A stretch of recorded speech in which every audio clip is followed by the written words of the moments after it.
Namaste. My name is Sai Madhukar, Assistant Professor of Chemistry. Today we discuss a topic on or of a reaction.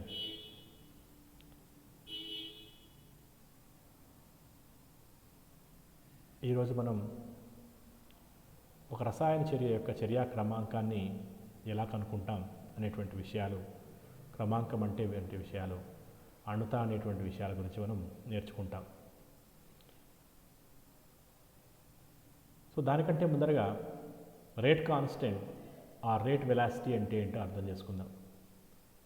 So previously we know the knowledge of rate constant or rate velocity. For example, A gives rise to P. A is a reactant and P is a product.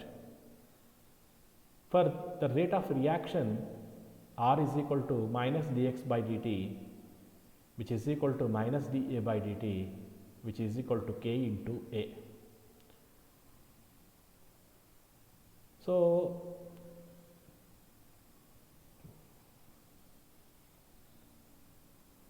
చర్యా వేగం లేదా చర్యావేగ స్థిరాంకం K అనేటువంటి విషయం మీద అర్థం చేసుకునే ప్రయత్నం చేద్దాం. A gives rise to P అనేటువంటి చర్యలో A అనేటువంటిది క్రియాజనకం, P అనేటువంటిది క్రియాజన్యంగా భావించినట్టయితే ఈ పై రసాయన చర్య యొక్క చర్యా వేగము A అనేటువంటి గాఢత మీద ఆధారపడి ఉంటుంది. దాని కావున R is equal to minus dx by dt. Minus అనేటువంటి సంజ్ఞ ఇక్కడ చర్య యొక్క ఏ యొక్క గాఢత తగ్గుదలను మనకు సూచిస్తుంది.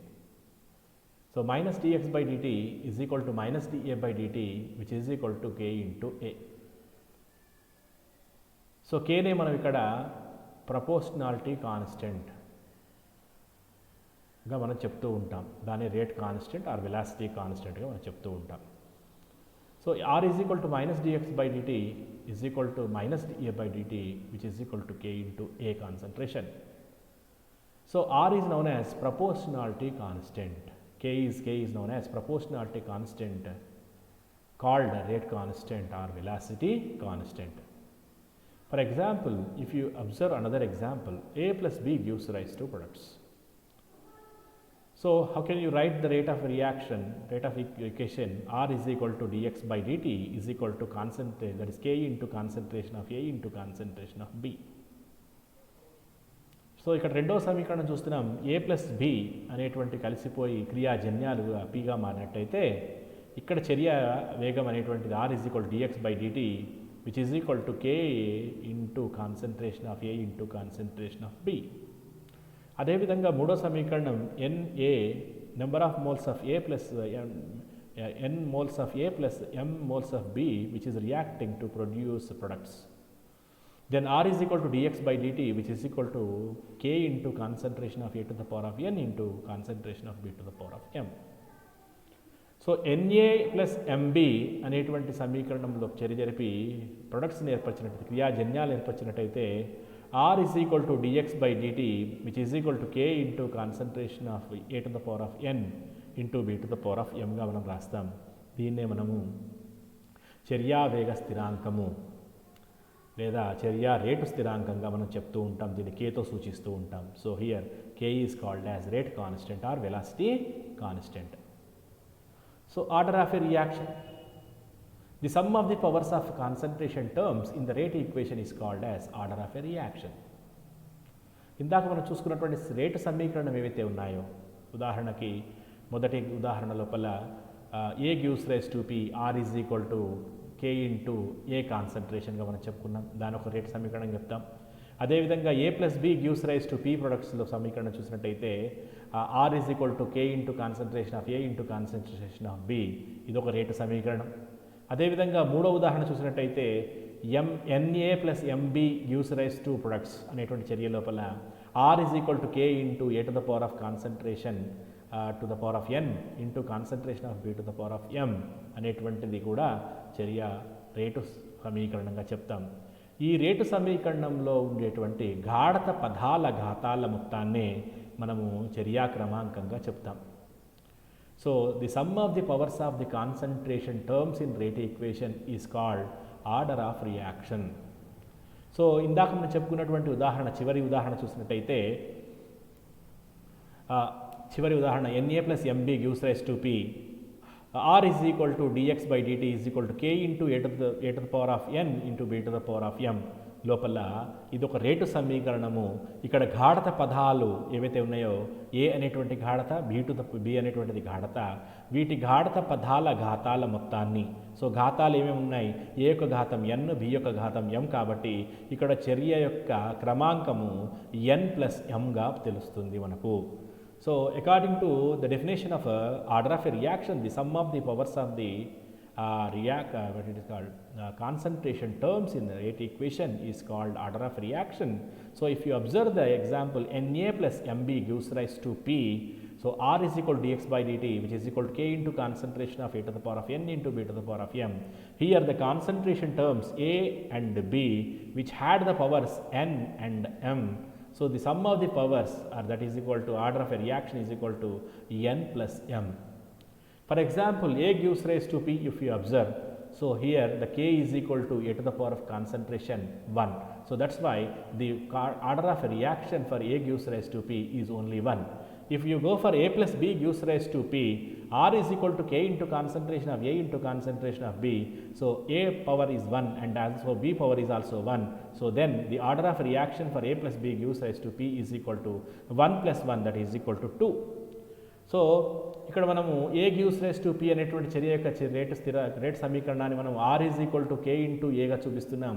ఇక్కడ ఏ యొక్క ఘాతం 1గా కనబడుతోంది కాబట్టి మనకు ఈ చర్య యొక్క చర్యా క్రమాంకము 1గా తెలుస్తోంది. A gives rise to P అనేటువంటి చర్య యొక్క చర్యా క్రమాంకం 1. అదేవిధంగా A + B gives rise to P అనేటువంటి చర్య యొక్క చర్యా సమీకరణము R is equal to K into A into B concentration కాబట్టి ఇక్కడ ఏ యొక్క ఘాతం 1, అదేవిధంగా బి యొక్క ఘాతం కూడా 1 కనబడుతుంది కాబట్టి ఇక్కడ ఈ చర్య యొక్క చర్యా క్రమాంకము 1 + 1 దట్ ఈజ్ ఈక్వల్ టు 2గా మనకు తెలుస్తుంది. ఒక ఉదాహరణ చూసుకుందాం మనం. ఇక్కడ PCl3 + Cl2 which is gives rise to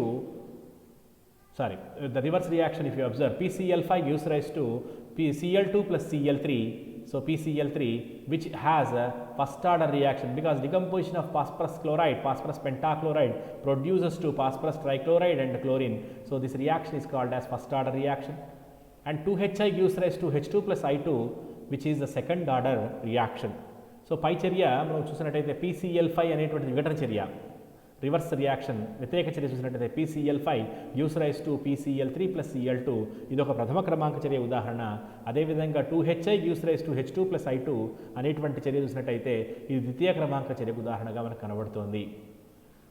next one, molecularity of A reaction, చర్య యొక్క అణుత.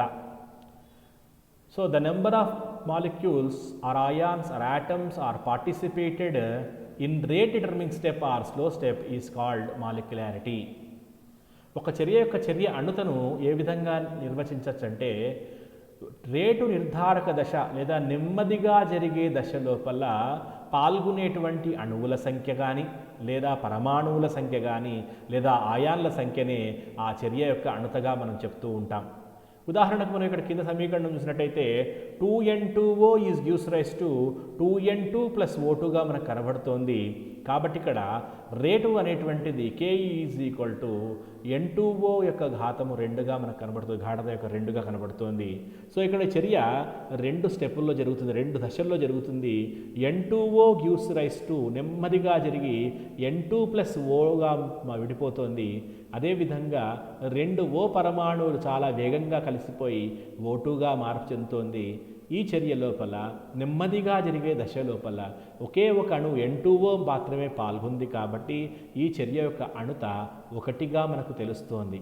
కానీ పైన సమీకరణం చూసినట్టయితే 2n2o is gives rise to 2n2 + O2, ఇక్కడ 2 అణువులు పాల్గొన్నట్టు అనిపిస్తోంది కానీ నెమ్మదిగా పాల్గొనే దశ లేదా దానే రేటు నిర్ధారక దశ అంటాం. రేటు నిర్ధారక దశ లోపల కేవలం ఒకే ఒక n2o అణువు మాత్రమే పాల్గొంటోంది కాబట్టి దీనిని దీని యొక్క అణుత 1గా మనం తెలుపవచ్చు. So the number of molecules or ions or atoms are participated in rate determining step or slow step is called as molecularity. If you observe the example, that is 2N2O is gives rise to 2N2 plus O2, rate is equal to K into N2O concentration power 2. So this reaction will proceed in 2 steps, that is N2O, which decomposes slowly into N2 plus O. The two O's are fastly reacted themselves to form O2. In slow step, only one molecule, that is N2O, is participated. That step is called the rate determining step or slow step. The number of molecule is participated only one. That's why the reaction molecularity of the above example is considered as only 1. So now we observe the differences between molecularity and order of the reaction. ఒక చర్య యొక్క చర్యా క్రమాంకము మరియు చర్య అణుతల మధ్య భేదాలు ఏంటో కొన్ని అర్థం చేసుకునే ప్రయత్నం చేద్దాం. సో ఆర్డర్ ఆఫ్ రియాక్షన్ మనం ముందే చెప్పుకున్నాం. The some of the powers of the concentration terms in rate equation is called order of a reaction. ఒక చర్య యొక్క రేటు సమీకరణంలో ఉన్న గాఢత పదాల ఘాతాల మొత్తాన్నే మనము చర్యా క్రమాంకం అంటామని అర్థం మనకు తెలుసు, ఇందాక నిర్వచనం చెప్పుకున్నాం. ఇక్కడ అణుత అంటే ఏంటి మరి? ఒక నెమ్మదిగా జరిగే చర్య లేదా రేటు నిర్ధారణలో పాల్గొనే అణువుల సంఖ్య లేదా పరమాణువుల సంఖ్య లేదా ఆయాన్ల సంఖ్యనే మనం అణుతగా చెప్తున్నాం. చర్య క్రమాంకం లోపల in order of a reaction it need not to be a whole number, that is it can be a fractional as well as zero. చర్య యొక్క చర్యా క్రమాంకము ఎల్లప్పుడూ సహజ సంఖ్యల్లో ఉండాల్సినటువంటి అవసరం లేదు. ఇక్కడ ఫ్రాక్షనల్ నెంబర్స్ కూడా మరియు సున్నా కూడా ఉండే అవకాశం ఉంది. పూర్ణ సంఖ్యల్లో ఉండేటువంటి కాకుండా ఫ్రాక్షనల్స్లో ఉంటాయి, అదేవిధంగా సున్నా కూడా ఉండేటువంటి అవకాశం మనకు చర్యా క్రమాంకంలో ఉంది. అదే చర్య అణుతకు వచ్చినట్టయితే it is always a whole number. చర్య అణుత అనేటువంటిది ఎల్లప్పుడూ ఒక పూర్ణ సంఖ్యను చూపిస్తుంది, 1 2 3 4 మాత్రమే చూపిస్తుంది. ఇది ఎల్లప్పుడూ ఇది ఎప్పుడు కూడా మనకు భిన్నాల లోపల ఉండదు.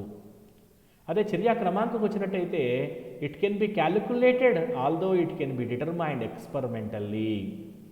దీన్ని ఈ చర్యా క్రమాంకాన్ని మనం ఎక్కడైనా కనుక్కోవచ్చు, ఎక్స్పెరిమెంట్గా మనం దీన్ని నిర్ధారించవచ్చు. కానీ చర్య అణుతను మనము ప్రయోగపూర్వకంగా మనం నిర్ధారించలేము. కేవలం నెమ్మదిగా జరిగే చర్యలో ఉన్నటువంటి అణువుల సంఖ్యను లెక్కించి మాత్రమే మనం చర్య యొక్క అణుతను మనం నిర్ధారించవచ్చు. So the molecularity of the reaction is calculated simply adding the number of molecules of the slower step are rate determining step. So this is the major differences between order of a reaction and molecularity of a reaction. చర్య క్రమాంకము మరియు చర్య అణుతల మధ్య ముఖ్యమైనటువంటి భేదాలు మనకు కనబడుతున్నాయి. శూన్య క్రమాంక చర్య, సున్నా క్రమాంక చర్య. So zero order reaction. A reaction whose rate does not depend on the concentration of reactants is called zero order reaction.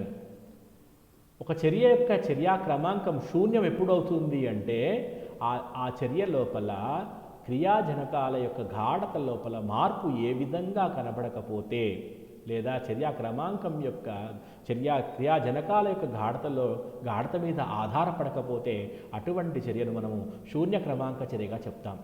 So, a order of a reaction whose rate does not depend on the concentration of reactants is called zero order reaction. So, rate is equal to constant, therefore dx by dt is equal to constant, that is equal to k.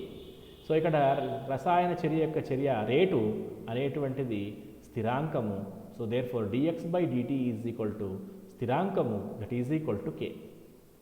So ఇక్కడ మళ్ళీ అదే చెప్పుకుంటున్నాం. కే is rate constant, మనందరికీ తెలుసు. కేను చర్యావేగ స్థిరాంకంగా మనం చెప్తూ ఉంటాము. ఇక్కడ కే అనేటువంటిది శూన్య క్రమాంక చర్య యొక్క చర్యావేగ స్థిరాంకం. So K is called rate constant for zero order reaction. So dx by dt is equal to k. So if you rearrange this, dx is equal to k into dt. Integration on both sides, integration of dx is equal to integration of k into dt. So integration of dx is written as x and integration of k into dt is written as kt. So that is called 1 into 1 of dx, integration of 1 of dx is x and integration of 1 of dt is t. Therefore the above equation will converts into x is equal to kt plus c. So ఇక్కడ dx by dt సమ్ ఇక్కడ is equal to కేను మనము ఒక rearrangement చేసి రాసినట్టయితే dx is equal to k into dtగా మనం రాసుకోవచ్చు. ఇక్కడ ఇరువైపులా సంవర్గమానం చేసినట్టయితే సమాకలనం చేసినట్టయితే integration of dx is equal to integration of k into dtగా వస్తుంది. అదే dx యొక్క సమాకలనము x అవుతుంది. 1 of dx is equal to సమాకలనంలో x. అదేవిధంగా 1 ఆఫ్ dt యొక్క సమాకలనము t అయినట్టయితే ఆ పై సమీకరణాన్ని x is equal to kt plus cగా రాసుకుంటాం. t is equal to 0, therefore x is equal to 0 అయినట్టయితే c ఈజ్ ఈక్వల్ టు కూడా 0 అవుతుంది. ఇక్కడ cను ఇంటిగ్రేషనల్ కాన్స్టెంట్గా మనం చెప్తుంటాం, సమాకలన స్థిరాంకంగా మనం చెప్తాం cను. కాబట్టి c కూడా విలువ కూడా 0 అయిపోయింది. కాబట్టి పై సమీకరణము x ఈజ్ ఈక్వల్ టు ktగా మారుతుంది. ఇది శూన్య క్రమాంక చర్య యొక్క రేటు సమీకరణము. So the above example, that is equation x is equal to kt plus c in t is taken as 0, therefore x is equal to also 0 because there is no change in the concentration of x. That's why it is called zero order reaction. So t is equal to 0 and x is equal to 0, then c becomes 0. So this is c is called as zero order rate constant, it is a constant of integration. Therefore c is equal to 0, then the above equation x is equal to kt plus c becomes x is equal to kt. This is called zero order rate of reaction, and the amount of substance which reacted directly proportional to time. ఇక్కడ ఒక కొంత పదార్థం యొక్క ఏదైతే పదార్థం చర్య జరుపుతుందో ఆ చర్యలో పాల్గొన్నటువంటి పదార్థం అనేటువంటిది దాని యొక్క సమయానికి అనులోమానుపాతంలో ఉంటుందని అర్థమవుతోంది. So characteristics of zero order reaction, శూన్య క్రమాంక చర్య యొక్క అభిలాక్షణిక ధర్మాలు ఎలా ఉంటాయో చూద్దాం. So units of zero order reaction rate constant, that is k. Already we derived the rate constant, the rate of equation for zero order, that is x is equal to kt. So if you write k is equal to x by t, what are the units x? That is the concentration of x, that is equal to moles per liter, and t is written time, that is moles per liter by time, which are the units for k. If you consider time in seconds, that's why it was written as mole per liter per time. So these are the units for zero order reaction. So శూన్య క్రమాంక చర్య యొక్క rate స్థిరాంకం k యొక్క ప్రమాణాలు మనకు ఎలా ఉంటాయి అంటే x is equal to kt, k is equal to x by t రాసుకున్నట్టయితే x అనేటువంటిది గాఢత కాబట్టి గాఢతకు ప్రమాణాలు మోల్స్ పర్ లీటర్, సమయానికి టైం కాబట్టి మోల్ పర్ లీటర్ పర్ టైమ్గా మనం రాస్తాము. రెండవ అంశము అర్ధాయువు, half life period of zero order. So శూన్య క్రమాంక చర్య యొక్క అర్ధాయువు అంటే ఏదైనా ఒక పదార్థం సగం విఘటనం చెందడానికి పట్టేటువంటి సమయాన్ని దాని యొక్క అర్ధాయువుగా మనం చెప్తూ ఉంటాం. The time taken for converting the original concentration of the reactant to 1/2 is called half life, that is represented by t half. So x is written as a by 2 and t is considered as t half, t 1 by 2. So a is considered as the initial concentration of x. So ఇక్కడ x is equal to a by 2, అదేవిధంగా t is equal to t 1 by 2 ప్రతిక్షేపించినట్టయితే a అనేటువంటిది ప్రారంభ గాఢత, ఇది సగం విఘటనం చెందడానికి పట్టే సమయం కాబట్టి a by 2 మనం రాసుకున్నాం. x is equal to a by 2, సమయం t is equal to t 1 by 2గా రాస్తే x is equal to k into t, therefore x అనేటువంటిది a by 2, అదేవిధంగా k t స్థానం లోపల t 1 by 2 రాసుకున్నట్టయితే t 1 by 2 is equal to a by 2kగా మనం వస్తుంది. ఇక్కడ ఇది అర్ధాయువు యొక్క సమీకరణం, t half is equal to a by 2k. So substituting x is equal to a by 2 and t is equal to t 1 by 2 in equation x is equal to kt, therefore x is a by 2 and t is t 1 by 2. So the equation becomes a by 2 is equal to k into t 1 by 2, therefore t 1 by 2 is equal to a by 2k. And third one, evaluation of k. k యొక్క నిర్ధారణ చేయడానికి మనము ఒక graph గీసినట్టయితే x గాఢతను y అక్షం మీద, సమయాన్ని సెకండ్స్ల లోపల x అక్షం మీద తీసుకొని గ్రాఫ్ గీసినట్టయితే ఒక సరళ రేఖను పోలి ఉంటుంది. ఆ సరళ రేఖ మనకు మూల బిందువు నుంచి ప్రయాణిస్తుంది. If a plot was taken x against t with what it is called, it gives a straight line passing through the origin and the slope of the line, the straight line is k. మరియు ఇక్కడ ఈ యొక్క సమీకరణ, ఈ యొక్క సరళ రేఖ యొక్క slope మన యొక్క వాలు మనకు k అని నిర్ధారిస్తుంది. అదేవిధంగా కొన్ని ఉదాహరణలు మనం అర్థం చేసుకునే ప్రయత్నం చేద్దాం. Examples of zero order. So మామూలుగా హెబర్స్ విధానం లోపల మనం అమోనియాను తయారు చేస్తాం. N2 + 3H2 gives rise to 2NH3. దీనికి వ్యతిరేక చర్య, ఉదాహరణకు మనం టంగ్స్టన్ సమక్షంలో కానీ, లేదా మాలిబ్డినం టంగ్స్టన్ సమక్షంలో కానీ, లేదా ప్లాటినం సమక్షంలో కానీ అధిక ఉష్ణోగ్రతను ఉపయోగించినట్టయితే, దాని యొక్క సర్ఫేస్, దాని యొక్క ఉపరితలాన్ని మనం ఉపయోగించినట్టయితే అమోనియా యొక్క విఘటనం అనేటువంటిది శూన్య క్రమాంక చర్యకు ఉదాహరణ అవుతుంది. The decomposition of ammonia on the surface of tungsten or molybdenum or platinum at high temperature is referred as zero order. That is 2NH3 gives rise to N2 + 3H2. Here ammonia concentration will not be changed with the time. ఇక్కడ ammonia యొక్క గాఢత సమయాన్ని బట్టి మారదు. రెండవ ఉదాహరణ, the decomposition of HI on the surface of gold. బంగారం యొక్క విఘటనం అనేటువంటిది హైడ్రోజన్ ఐడైడ్ యొక్క విఘటనము బంగారం యొక్క ఉపరితలం మీద కూడా మనకది శూన్య క్రమాంక చర్యకు ఉదాహరణగా అర్థమవుతుంది. ఇక్కడ కూడా HI యొక్క గాఢత మనకు సమయంతో మారదు. అదేవిధంగా H2 వాయువు ప్లస్ Cl2 వాయువు లైట్ సమక్షం లోపల, ఫోటాన్ సమక్షం లోపల 2HClగా మారేటువంటి చర్య కూడా మనకు శూన్య క్రమాంక చర్యగా అర్థమవుతుంది. ఇది శూన్య క్రమాంక చర్యగా ప్రవర్తించాలి అంటే ఏర్పడినటువంటి HClని ఎప్పటికప్పుడు తొలగించేస్తూ దాన్ని నీటిలో కరిగించుకుంటూ పోయినప్పుడు మాత్రమే పై చర్య H2 + Cl2 gives rise to 2HCl అనేటువంటి చర్య శూన్య క్రమాంక చర్య అవుతుంది. A third equation, that is H2 + Cl2 gives rise to 2HCl in presence of light or in presence of a photon, is also considered as zero order when the formed HCl is removed spontaneously by dissolving in water. So this is called zero order reaction.